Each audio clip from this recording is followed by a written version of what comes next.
बदलापूर पूर्वेकडील एका नामांकित शाळेमध्ये 2 अल्पवयीन मुलींवर लैंगिक अत्याचार झाल्याची घटना समोर आली आहे। त्यामुळे संपूर्ण बदलापूरमध्ये या घटनेनंतर संताप व्यक्त करण्यात येत आहे। नेमकं काय घडलं ते पहा। बदलापूर पूर्वच्या एका नामांकित आणि सर्वात मोठ्या शाळेत 3.5 वर्षाच्या 2 चिमुकल्या मुलींवर लैंगिक अत्याचार करण्यात आले होते। शाळेमध्येच हा धक्कादायक प्रकार घडला होता। शाळेतील सफाई कर्मचाऱ्याने या दोन्ही मुलींवर लैंगिक अत्याचार केले।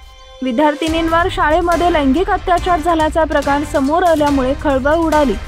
शिशुवर्गात शिकणाऱ्या 4 वर्षाच्या 2 मुली शाळेत लघुशंकेसाठी जात असताना शाळेतील एका सफाई कर्मचाऱ्याने या दोघींवर लैंगिक अत्याचार केले।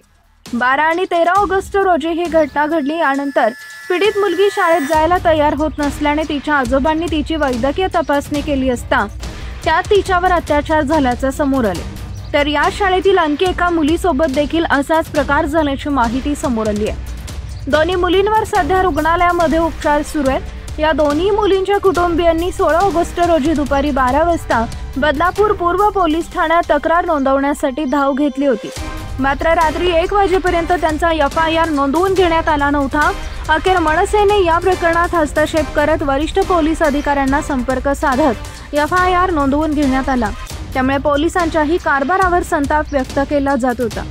या घटनेमध्ये पोलिसांनी हलगर्जीपणा केल्याचं समोर येताच वरिष्ठ पोलीस निरीक्षक शुभदा शितोळे यांची बदली करण्यात आली आहे। तसेच या प्रकरणात अखेर 4 दिवसांनी शाळा प्रशासनाने आपली बाजू मांडली असून शाळेच्या मुख्याध्यापकांना निलंबित तर वर्ग शिक्षिका आणि आया यांना थेट नोकरीवरून काढून टाकण्यात आले। आरोपी कंत्राटी सफाई कामगार असून ज्या कंत्राटदारामार्फत पुरवण्यात आला होता त्याच्यासोबतचा करारही शाळेने रद्द केला असून शाळेच्या सर्व पालक वर्गाची शाळेनं जाहीर माफी मागितली आहे।